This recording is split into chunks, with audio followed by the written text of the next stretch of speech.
Hello, this is Sculpt January number 15 and the title was Limb. I chose to do a foot as I really needed some practice at feet.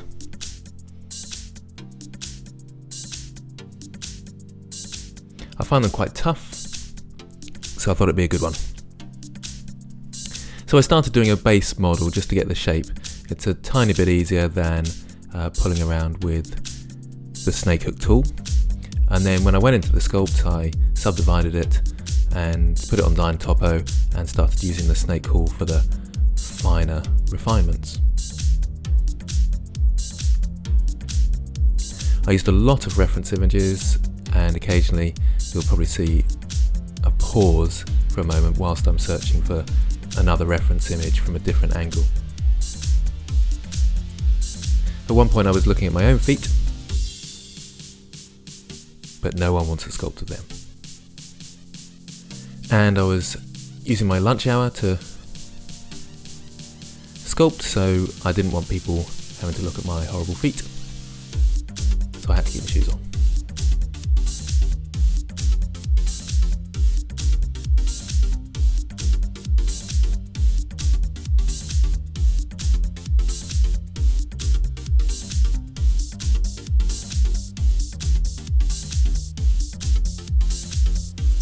So as per usual, I've got constant detail on and quite a low resolution.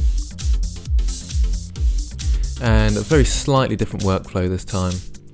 I got to a certain point where I was happy with the shape, and then I went to a multi-resolution modifier.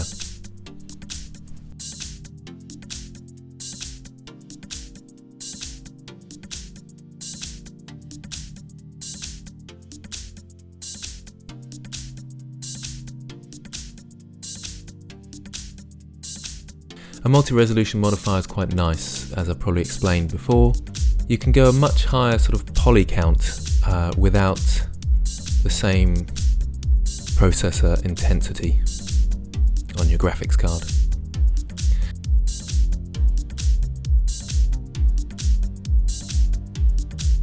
I decided to quickly rig it because I thought actually it will look a bit more interesting if it's sort of pacing forwards or something like that. So I quickly did a rig and then just applied the rig and removed the parent with the armature.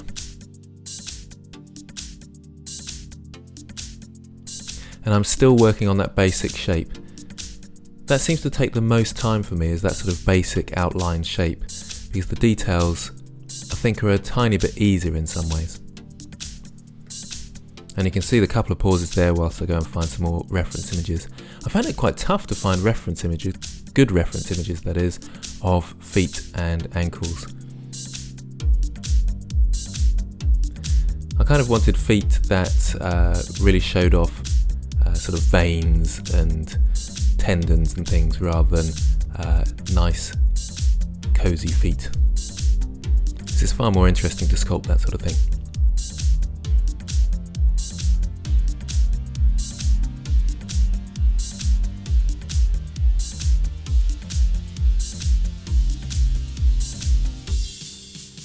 I go between different met caps, because I think that helps. It's surprising how different the model can look. So it's good to get a rough idea from different points of view.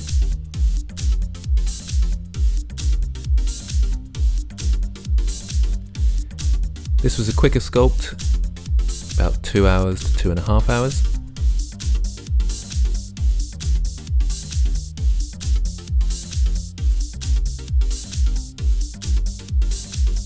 And you can see now I've gone to the multi-resolution modifier, so you only really go across to that when you're happy with your shape and you're doing the finer details. Every now and again you'll probably see that I say apply base, so if I've made too vast a change in the high poly, you can apply it to the base model, so your lower poly version. So it's a really quite a clever tool, this one. The Line Topo is lovely because you can reshape things and pull things around and add to your mesh, but the multi-resolution is that bit better if you know you've got a base shape that you're happy with.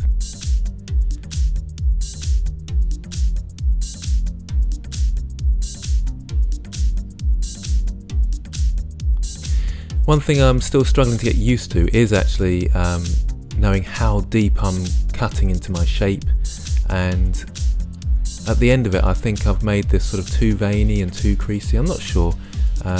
You can perhaps write in the comment what you think, but that vein there, for example, it seemed fine at the time, but when I applied my materials it suddenly looked like a really spiky vein.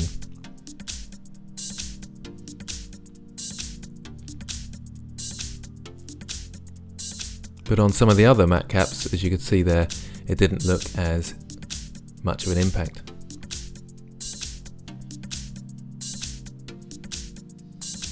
So now, of course, baking out the textures. I've got an ambient occlusion, cavity and normal map, and they're all baked from my high poly. So I actually apply the multi-resolution modifier. That saves any sort of glitches where it's looking for the render level of the multi-res. I just apply it and it's easier. So I actually have a copy of that.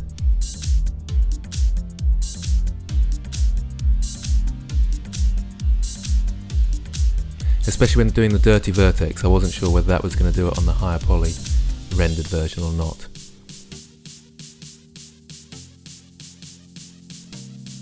I tried taking my students through this workflow and they found it very difficult, and I think I did the first time I did it, and they actually had a teacher there trying to help them.